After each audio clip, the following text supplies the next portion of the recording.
कल के क्लास में आप लोगों का हम कूलॉम के नियम का सदिश निरूपण कर दिए थे।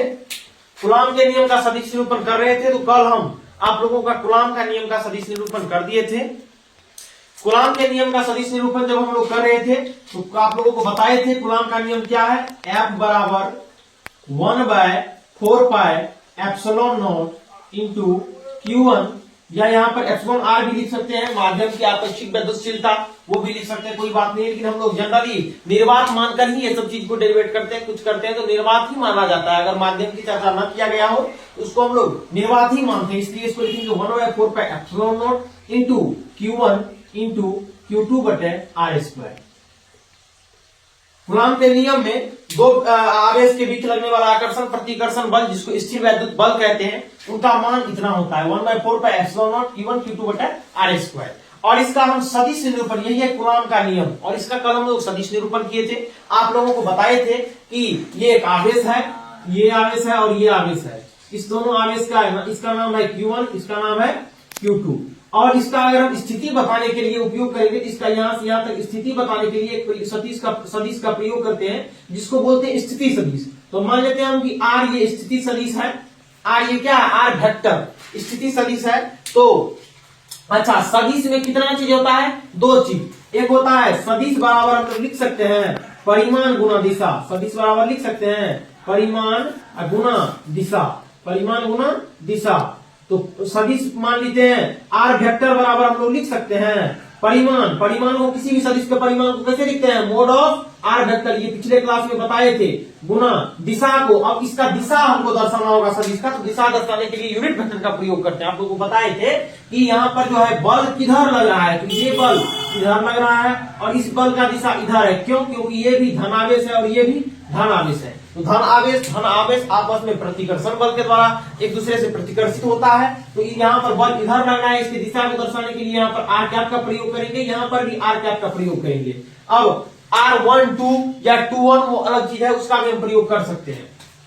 तो R कैप हुआ था दिशा के लिए, तो इसका हम लोग यहाँ से R कैप बराबर R वेक्टर बटा मोड ऑफ R वेक्टर, ये चीज निकाले हुए थे। तो यहाँ पर आप लोगों को बता दें कि ये बल जो है, मान लेते हैं हम बल का जब दिशा दिखाएंगे, कि अभी देखिए बल का परिमाण है, हम दिशा दिखाएंगे तो बताइए कि ये बल जो लग रहा है किस पर बल लग रहा है, F1 पर। कौन लगा रहा है, 2 लगा रहा है। यहाँ F2 पर कौन लगा रहा है, 1 लगा रहा है। तो ये 1 2 हो गया, F12 और F21। तो ध्यान से सभी को देखना है कि F12 जो हुआ वो कैसे हुआ। देखिए इसका बल का ये अभी परिमाण है, जहां भी बल का परिमाण है, और अगर बल का दिशा दिखाएंगे तो इसके दिशा में एक हम क्या दिशा दर्शाने के लिए किसका प्रयोग करते हैं, कैप का प्रयोग। जैसे एक्स अक्ष पर दिशा दिखाते हैं आई कैप से, वाई अक्ष पर वाई कैप से, जेड अक्ष पर जे कैप से, आई जे के कैप से दिखाते हैं ना, उसी तरीके से यहाँ भी दिशा दर्शाने के लिए हम लोग किसका प्रयोग करेंगे, कैप का प्रयोग करेंगे। तो यहाँ पर मान लेते हैं हम एफ कैप।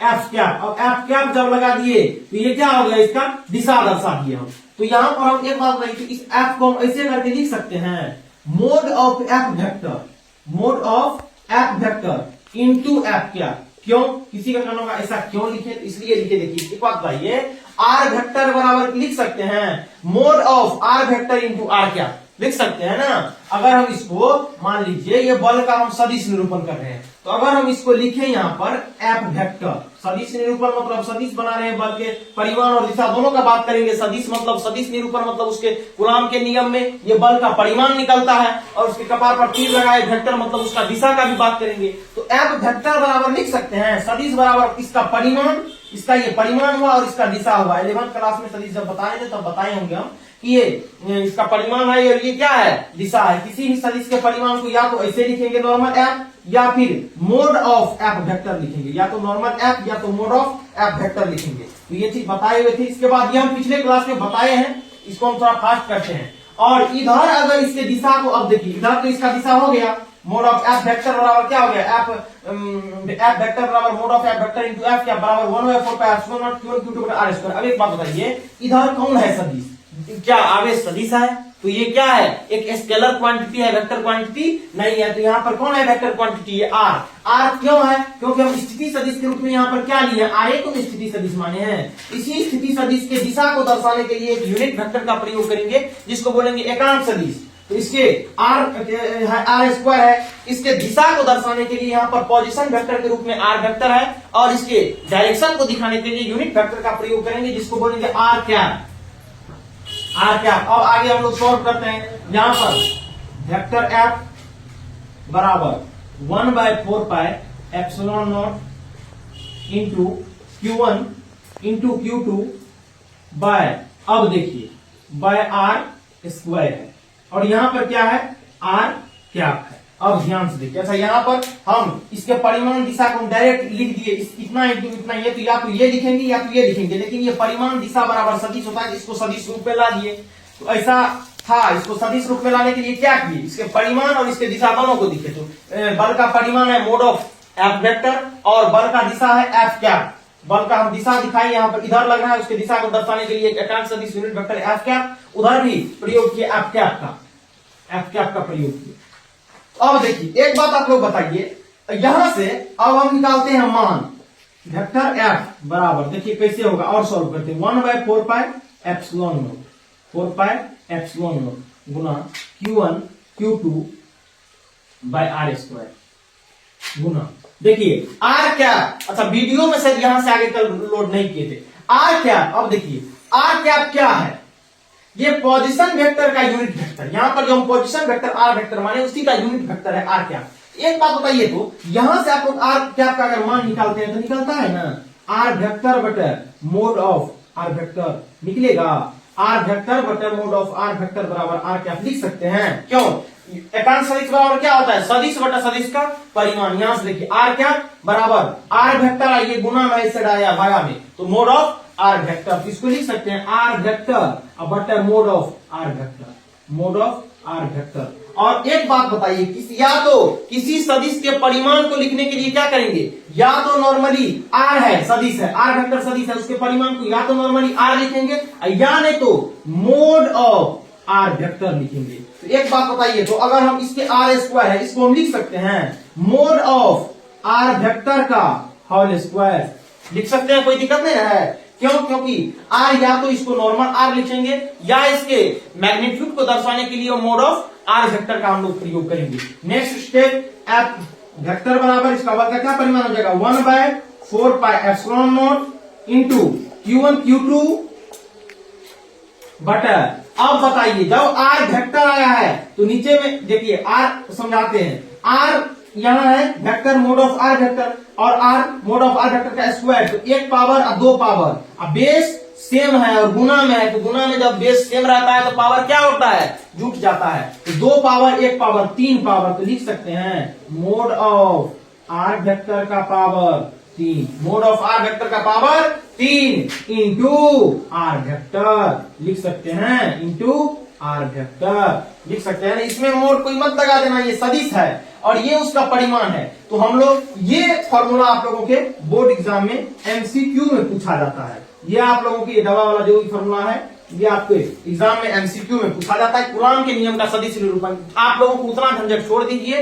कुछ स्टूडेंट ऐसे हैं जो 11th में सदिश पढ़े हैं, वैसे हम पीछे एक सदिश का क्लास दिए हुए थे, तो इसलिए यहाँ पर थोड़ा फास्ट में बताए। कल भी हम बताए थे, तो उसी चीज को आज रीड किए हैं आज की क्लास में। और सुन लीजिए, जो स्टूडेंट को सदिश का नॉलेज है, वेक्टर पढ़े हैं, वो बहुत अच्छा। जो वेक्टर नहीं पढ़े हैं, एक चीज मात्र ध्यान में रखिए, कुरान के नियम का सदिश निरूपण। सदिश मतलब क्या, परिमाण और दिशा। तो कुरान के नियम में अगर नॉर्मली हम लोग एफ बराबर 1/4 pi epsilon not Q1 Q2 बटा आर स्क्वायर लिखते हैं, ये सब नहीं लिखते हैं। तो 1 क्या होता है, 1 उसका परिमाण आता है। लेकिन सदिश निरूपण मतलब उसके दिशा के बारे में भी चर्चा करेंगे। और दिशा को दर्शाने के लिए हम लोग एक 2 वेक्टर का यहाँ प्रयोग किए, एक पोजीशन वेक्टर, एक यूनिट वेक्टर। पोजीशन वेक्टर इस दोनों आवेशों की स्थिति दर्शाने के लिए पोजीशन वेक्टर आर वेक्टर के रूप में प्रयोग किए, और इसके एकांक सदिश, इस दोनों मतलब कि आवेश पर जो बल लग रहा है उसके दिशा को दर्शाने के लिए एकांक सदिश का प्रयोग किए। एक आर वेक्टर का आर कैप का प्रयोग किए, आर कैप का यहाँ पर हम प्रयोग किए। ये बल का एकांक सदिश है और ये स्थिति सदिश का एकांक सदिश है। ये बल का एकांक सदिश और ये स्थिति सदिश का एकांक सदिश। तो देखिए यहाँ पर इधर इसका बल का मैग्नीट्यूड डायरेक्शन इक्वल टू सदिश, बल का सदिश, तो वेक्टर एफ बराबर 1/4 pi epsilon not Q1 Q2 बटा आर स्क्वायर गुना अब इधर भी हम लोग दिशा के लिए, दिशा दर्शाने के लिए स्थिति सदिश का, एकांक सदिश का प्रयोग की। स्थिति सदिश क्या है? आर वेक्टर, उसका एकांक सदिश आर कैप, आर कैप बराबर यहाँ से फॉर्मूला निकाले, आर वेक्टर बटे मोड ऑफ आर वेक्टर, और वो फॉर्मूला आर वेक्टर बटे मोड ऑफ आर वेक्टर बिठाए। पहले से ही आर स्क्वायर था, आर स्क्वायर और एक पावर आर का पावर 3, या तो इसको आर क्यूब लिख दीजिए, या नहीं तो मोड ऑफ, अच्छा नॉर्मली वेक्टर लगा के क्यूब मत कीजिएगा, ये नहीं, ये से वेक्टर लगा दिया क्यूब कर दिए तब गलत हो गया, ये तब सदिश हो गया, उसका परिमाण नहीं हुआ। अगर उसका परिमाण दर्शाना है या तो ऐसे लिखिए, कुछ मत दीजिए, या नहीं अगर उसको अच्छा तरीके से हम लोग 11th 12th में अच्छा हल्का लिखना है तो मोड ऑफ आर वेक्टर का पावर 3, और उधर अगर सुन लीजिए कभी भी फॉर्मूला में कैप आए तो पावर नीचे में आर का 2 ही रहने दीजिएगा। अगर कैप देकर के यहां से भी फॉर्मूला आ सकता है, डायरेक्ट ये भी फॉर्मूला आप लोगों के एग्जाम में पूछा जा सकता है, 1/4 pi epsilon not Q1 Q2 बटा R square into R cap. बस यहां से भी फॉर्मूला पूछा जाता है, यहां से अगर पूछेगा तो आर कैप देगा, नीचे में आर कैप देगा, तब नीचे में आर स्क्वायर ही रहेगा। लेकिन अगर जैसे आर वेक्टर दिया तो दिमाग में लगना अच्छा वेक्टर वाला बात है, मतलब नीचे में भी मोड ऑफ आर वेक्टर आया होगा तो बस उसका आर क्यूब हो जाएगा। ये आप लोगों को हम पीछे की क्लास में बता दिए थे, सभी स्टूडेंट नोट भी कर चुके थे, और जो ऑनलाइन में देख रहे हैं वो स्क्रीनशॉट इसका खींच लीजिए, हम इसको मिटा रहे हैं, स्क्रीनशॉट ले लीजिए सब अच्छे से, इसका मिटा रहे हैं। चलिए अच्छा 1 मिनट, अच्छा चलिए तो सभी को ध्यान में रखना है। और इसमें 1-2 और फॉर्मूला है जो कि आप लोगों के बोर्ड में नहीं पूछा जाता है, और देख लेते हैं हम आगे, वैसे लिखा देंगे अगर होगा तो। बाकी आज के क्लास में हम लोग कुरान के नियम के, आप लोगों के बोर्ड एग्जाम में ऐसा नहीं पूछा जाता कि इसका सदिश निरूपण कीजिए, ये सब अभी तक हम क्वेश्चन में नहीं देखे हैं।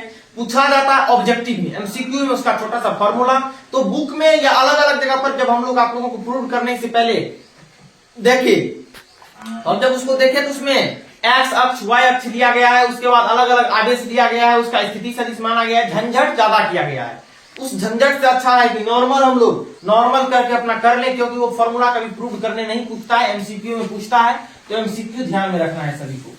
चलिए आज के क्लास में हम लोग एक नया टॉपिक पढ़ने वाले हैं जिसका नाम है इलेक्ट्रिक फील्ड। जिसका क्या नाम है? Electric field. इसको हिंदी में कहते हैं विद्युत क्षेत्र। आज के क्लास में हम लोग एक नया टॉपिक पढ़ने वाले हैं जिसका नाम है इलेक्ट्रिक फील्ड, विद्युत क्षेत्र। समझिए विद्युत क्षेत्र क्या होता है। मान लीजिए विद्युत क्षेत्र समझना है क्या होता है।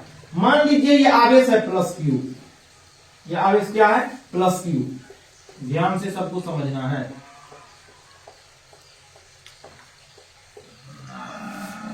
मान लीजिए ये आवेश है प्लस क्यू, तो सुनिए विद्युत क्षेत्र किसको कहते हैं समझिए। इलेक्ट्रिक फील्ड आज आवेश के बारे में हम लोग पढ़ चुके थे, उसके बाद सब कुछ उसका गुण वगैरह सब प्रॉपर्टी नेचुरल फिनोमेना देख लिए थे, चार्जिंग प्रोसेस देख लिए थे, किसी ऑब्जेक्ट को हम लोग कैसे कैसे चार्जिंग करते हैं, फ्रैक्शन द्वारा चार्जिंग करने के लिए देख लिए थे।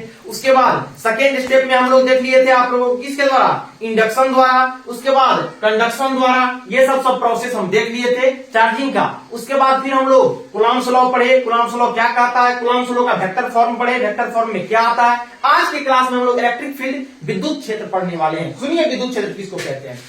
किसी आवेश के चारों ओर का वह क्षेत्र, किसी आवेश के चारों ओर का वह क्षेत्र जिसमें उपस्थित किसी अन्य आवेश पर आकर्षण या प्रतिकर्षण बल, कोष्ठ में लिखेंगे विद्युत बल का अनुभव होता है। जिसके चारों ओर, किसी आवेश के चारों ओर का वह क्षेत्र जिसमें स्थित किसी अन्य आवेश पर आकर्षण या प्रतिकर्षण बल लगता है। एक बात बताइए, तो हम पर बल लगाया कोई, तो हम बल का अनुभव करेंगे तो या तो अनुभव बोले या बल लगता है। अगर हम पर कोई मान लीजिए बल लगाएगा, धकेलेगा, तो बल तो लगने करेगा, लेकिन उसका अनुभव हम करेंगे ना, हम पर बल लग रहा है, करेंगे जी। हम बोर्ड पे मार रहे हैं, खेल रहे हैं बोर्ड को ऐसे तो बल का अनुभव भी यहाँ हो रहा है ना। ऐसे हम किए, मान लीजिए ऐसे किए, तो क्या किया, ये बोर्ड हम पर उधर की और उंगली पे बल लगाया, तो हम बल तो लगने किया, लेकिन साथ ही साथ हम बल का अनुभव भी किए। इसीलिए हम बोलते हैं कि आवेश पर बल का अनुभव होता है, या तो बल लगेगा या तो अनुभव होगा।